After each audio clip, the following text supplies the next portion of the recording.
The transport controls within Studio One may not seem like the most exciting topic, but I'd urge you to stick around, especially if you are a beginner or intermediate user, or even if you're an advanced user, because this could be a refresher for you. There's actually a lot of cool features within the transport, and I may show one or two or several things that you've been trying to figure out how to do in Studio One, so it could definitely be worth it for you to stick around again and watch this video. So let's just jump right into this, and the very first thing that I'd like to talk about is that this transport, my transport, may look a little bit different than what you are seeing within your Studio One application.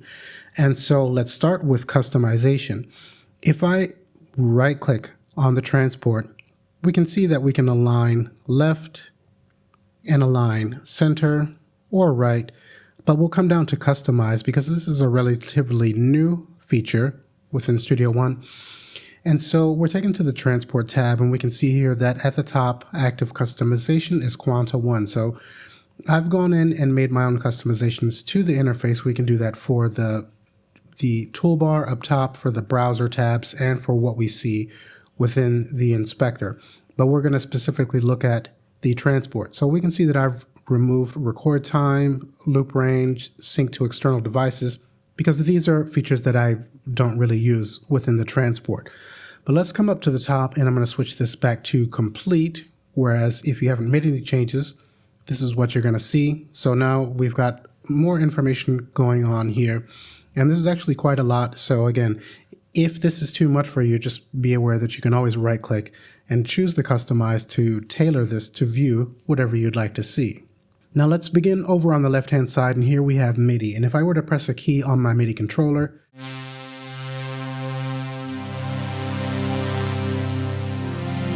we can see that left arrow lighting up. And I always tell people, especially my students, if you're having trouble getting your MIDI to work with your external controller, this is the very first place that I always look. And if you are playing keys or pads on your controller and this left button isn't lighting up, I would check the settings on your controller, or even before that, just check your cable, maybe reseat your USB cable. But just know this is an important area to check. This right facing arrow is just going to be for MIDI information that Studio One is sending out to your controller, and this can light up your pads or change the display on your controller if it has that functionality. Now we also have MIDI, the word MIDI below that, and if I click once on that, we have this MIDI monitor window. And again, I'll press C on my controller. I'm holding once I release, so we can see the information that's coming in from our controller in more detail. So we have our note on and note off for C3. Now we can choose what's coming in from our controller at this MIDI filter section here. So if I only want to look for specific information, I can deselect certain other areas here, and then those will be filtered out. We can click on Show All, those will be populated again, and we can click on the Clear button to clear out any current information that's displaying here.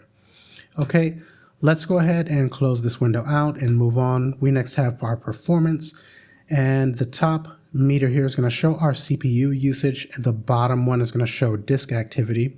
Now we can click on the word performance, and this is going to bring up our performance monitor, and we can see more detailed information on our CPU and disk usage. We can turn on or off the dropout protection and adjust its settings there. We can enable plugin NAP, and I don't know why that's off for me. I'll go ahead and turn that on. We can see cache information here. We can also check this box to show more detailed information about the plugins that we're using within our song and how much CPU usage they are taking, the type, the path, and the latency. We can also hover on the corner and expand this out. Okay, I'm going to go ahead and deselect that and close this window out. We next have this little wheel here that's going to display, we'll see activity here when we have cache activity. We can then click on the kilohertz. This is going to display the sample rate for our song. If we click on that, we're taken to the song setup, and we can actually change the sample rate within this window here. But we'll go ahead and cancel out. We can then see the latency for our song. This is going to be dependent on the amount or type of plugins that we're using. We can see how much time, recording time, we have for our audio. We next have two displays for our playback cursor. So right now we can see our playback cursor is here at the very beginning of our song. If I press the space bar to play back, we'll stop here. Now we can see we're at 1 second.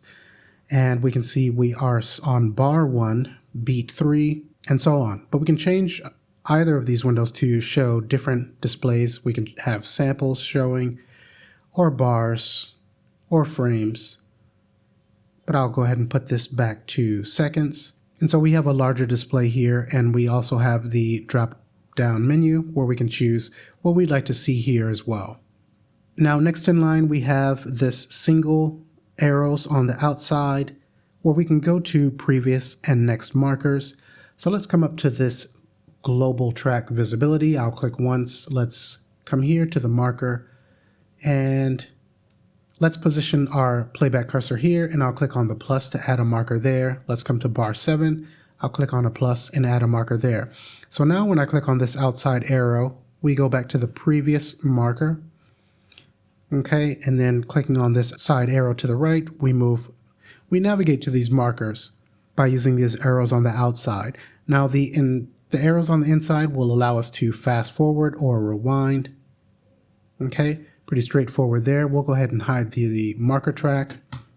And then next we have this arrow with a vertical line where we can click to go back to the beginning of our song. Now if I come back out to say bar 8, I can also click on the comma on the QWERTY keyboard to take us back to the beginning of our song. We next have our stop button, where I can use the space bar to stop. Also, we have play. I can use the space bar to play. We then have our record. We can also use the asterisk on the numeric keypad, if you have one, to enter into record. We then have our loop to activate our loop. Now we can't see our loop right now. I'm going to click once to select this audio event and press P as in Paul. That automatically sets our loop region around this audio event. And now if I click on this, we can see that loop's now active, and we're going to play back continuously within this loop region that we have set here. Now I can also press the / on the QWERTY keyboard to toggle that on and off. Now next we have some fields that are going to display the position of our loop markers here. So we can see the top field for the left marker says 2, and we can see that corresponds to bar 2. If I hover and use my mouse wheel and scroll down, we can move that back to bar 1. If I scroll up, then we move ahead. The bottom field, I can again use my mouse wheel scrolling forward to change its position. We can also left click, hold, and drag up and down. We then have the next field for changing by beats, and then by 16th notes, I believe, and then by ticks. Okay, next we have sync. We can power our sync on and off. If I click on the word sync, then we can access the various settings for synchronization here. Now we then have a little icon for record mode replace. So by default this is going to be off, and if I were to, let's come back to the beginning of our song here, let's solo our MIDI track and let's enter into record. And take note, let's expand this out a little bit. I have some basic chords in here, and I'm going to enter into record and play some other notes on my MIDI controller. Now we can see that those are being added to the pre-existing notes here, and that's because the record mode replace is turned off. But let's Control Z, and I'm going to click once to turn that on. Let's come back to the beginning of our song and enter back into record.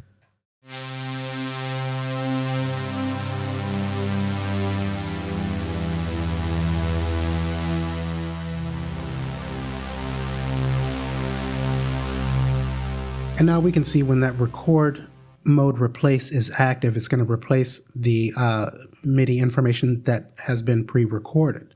Now below that we have a little gear icon, and if I click to open that up, we have our record panel, and this is going to allow us to make further adjustments to the behavior of our recording, whether it's with MIDI or audio. It's a bit beyond the scope of this tutorial, but just know that you can access that here. And here we have our record mode replace, which is active because we have this little button active here. If I click, then we can see that that turns that off. Okay, and I'll do a in-depth tutorial on the record panel in the coming days. But again, we can click on this little cog to show and hide this display. Now next we have pre-roll. So if I engage that and then click on record, take note of our playback cursor position. We have that on bar 9. If I enter into record, we can see that that jumps back by a bar before it enters into record. Let's go ahead and toggle that off. Next we have auto punch down below here. So if I were to, let's hover at the top of our ruler here, our arrow changes to a paint tool. Let's click, hold, and drag to set that for bar 5. Let's come here. Now I'm going to click once to turn the auto punch on. Enter into record. We'll come back a little bit further. Now notice that we don't start recording until we reach here. And then we stop once we leave that loop region. So that is our auto punch. We next have pre-count. And so if I come again to bar 5, our auto punch is turned off, so that's not doing anything for us right now. But I'm going to click on the pre-count and enter into record. And we basically get a count of 4 beats before we actually enter into record. Now I'm going to do that again and take note of the record button. We can see a little countdown. Okay. So before we enter into record, we just have that countdown for 4 beats. Now if I click on this wrench icon, we open up our metronome setup and we can see we have pre-count here and that's set to 1 bars. If I were to click once and change that to 2 bars, let's close out this window. We'll put our playback cursor back on bar 5 and let's enter into record. Now you can see we're counting down for 2 bars before we enter into record. Let's come back to that wrench and we'll change this back to 1 bar. Let's press enter. And since we're here, just take note that we can make some adjustments to how our metronome behaves. We can adjust the level for our accent, beat, and we can actually have an off beat if we'd like. This is going to be turned down by default, but we can turn that up to hear the off beat. Okay, we'll go ahead and close that out. Now next we have our metronome, which we can click once to activate. When I play back, we can hear that. If I turn it off, we don't. We can also press C as in cat on our QWERTY keyboard to turn that on and off. Okay, next we have our timing. So this is going to be where we can adjust our time signature. By default, this is going to be on 4/4 time. If I click on the first 4, then I can say choose 3 and change this to 3/4. But we'll go ahead and put that back to 4/4. Then next we have the key for our song. If I click once, so I could choose F, and now the key for our song is going to be in F. Now, if I come back here, it's a little bit confusing how to turn this off, but we actually, if we would like to remove the key that we added, we can click in one of the empty areas outside of these wheels here. So if I click in this black area, then we can see we take this back to the original default setting of no key here. Now, this is another new feature that is relatively new, the global transpose. By default, this is going to be on 0. But let's come up to our track 1 here. This is going to be in solo, and let's listen to this while the transpose is set to 0. I'll play this back. Okay, now let's click on the eye to open up our inspector, and we can see that we have a field here for follow global transpose. Now by default, I believe this is going to be turned off. So if I come to our transpose, and I'm going to use my mouse wheel to take this up we'll make an extreme adjustment so this is very obvious. I'll change this to 5. Let's play that back again. Okay, there is no change, and that's because our follow global transpose is not checked. But now if I check this box here, come back. Okay, now we can hear that that's been transposed by 5 semitones. Let's go ahead and click once and put that back to 0. We next have our tempo, so we can click once and just enter a new tempo like so. And we can see that our arrange view is updated with that new tempo. We can also left click, hold, and drag up or down to adjust that. We can also use our mouse wheel while hovering to adjust. Now, also we can repeatedly click on the word tempo